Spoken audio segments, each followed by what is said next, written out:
सुगंध वन जंगल में सर्दी की शुरुआत हो चुकी थी। हल्की हल्की बर्फ गिर रही थी। शाम तक सभी जानवर बर्फ में खेलते रहे और फिर अपने अपने घरों में जाकर सो गए। लेकिन अगली सुबह जब चिड़िया, कबूतर और बंदर जागे तो उन्होंने कुछ अजीब देखा। अरे, मेरे पेड़ के सारे पत्ते कहाँ गए? कल तो सब ठीक था, ये एक रात में क्या हो गया? पूरे जंगल के पेड़ सूख चुके थे। पत्ते जमीन पर बिखरे पड़े थे। सभी परेशान हो गए। सर्दी के मौसम में ऐसा पतझड़ ठीक नहीं है। तभी नदी की तरफ से कुछ बहता हुआ दिखाई दिया। अरे देखो, पानी में कुछ आ रहा है। सब किनारे पहुंचे।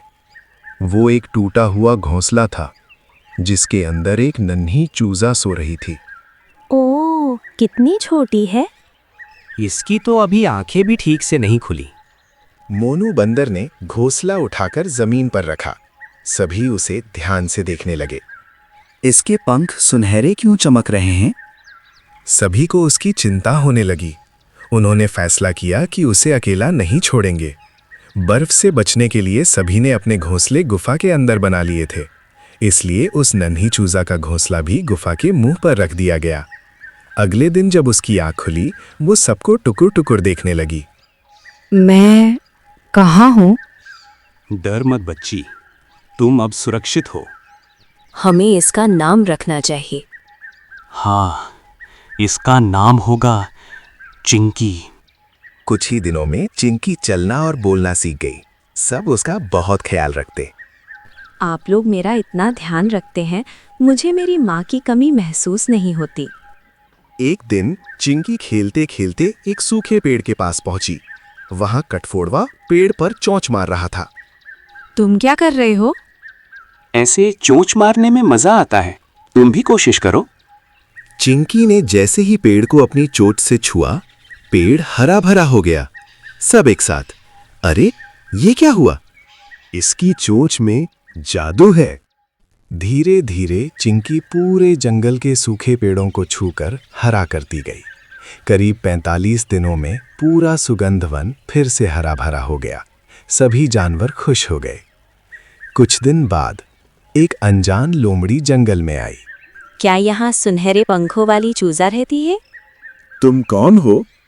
मैं रक्तवन जंगल से आई हूँ। वहाँ शेर खान नाम का शेर राज करता है। उसने एक मुर्गी को कैद कर रखा है। वो रोज अपनी खोई हुई बेटी को याद करती है। क्या वो मेरे पापा है? हाँ, और शेर खान ने कहा है अगर बेटी खुद उसके पास आ जाए तो वो उसके पापा को छोड़ देगा। सभी जानवर एक दूसरे को देखने लगे। कुछ तो गड़बड़ है। लेकिन चिंकी आगे बढ़ गए। अगर मेरे पापा सच में वहाँ हैं तो मैं उसे छुड़ाने जाऊंगी। लोमड़ी मुस्कुराई, पर उसकी मुस्कान में सच्चाई नहीं थी। चिंकी उसके साथ चल पड़ी और दूर खड़े हाथी दादा सब समझ चुके थे। चिंकी लोमड़ी के साथ रक्तवन जंगल की ओर बढ़ रही थी। घना जंगल, ठंडी हवा और अजीब सन्नाटा। तभी पीछे से भारी कदमों की आवाज आई। रुको लोमड़ी, दादा आप यहाँ? पहले ये बताएगी कि ये तुम्हें कहाँ ले जा रही है? मैं तो इसकी मदद कर रही हूँ। सच सच बोलो। लोमड़ी की आंखें झुक गईं। कुछ देर चुप रहने के बाद वो बोल पड़ी। रक्तवन जंगल में कई सालों से शेर खान राज करता है। वो हम सब पर जुल्म करता है। हमारे जंगल के बूढ़े कछुआ बाबा ने मरते समय कहा था एक दिन सुनहरे पंखों वाली चूजा जन्म लेगी और वही शेर खान के आतंक का अंत करेगी। तो मैं वही हूँ? हाँ, और जब शेर खान को ये बात पता चली, उसने सभी नवजात बच्चों पर नजर रखनी शुरू कर दी। तुम्हारी पापा ने तुम्हें बचाने के लिए घोंसले समेत नदी में बहा दिया था। अब शेर खान ने तुम्हारी पापा को कैद कर रखा है और मुझे तुम्हें ढूंढने का आदेश दिया। अब हम सब साथ चलेंगे। शेर खान का अंत करने का समय आ गया है। घना अंधेरा, ऊंचे ऊंचे पेड़ और बीच में एक बड़ी गुफा। गुफा के अंदर आग जल रही थी। लोहे के पिंजरे में एक मुर्गी कैद थी। वो थी मिंकी। मेरी बच्ची, तुम जहाँ भी हो, सुरक्षित रहना। वो खुद चलकर मेरे पास आएगी। तभी गुफा के बाहर आवाज आई। शेर खान, मैं आ गई हूँ तुम्हारा अंत करने के लिए। आखिर आ ही गई सुनहरी चूजा। नहीं बेटा, यहाँ से चली जाओ। अगर तुमने भागने की कोशिश की तो मैं तुम्हारी माँ को अभी खत्म कर दूंगा। चिंकी धीरे धीरे आगे बढ़ी।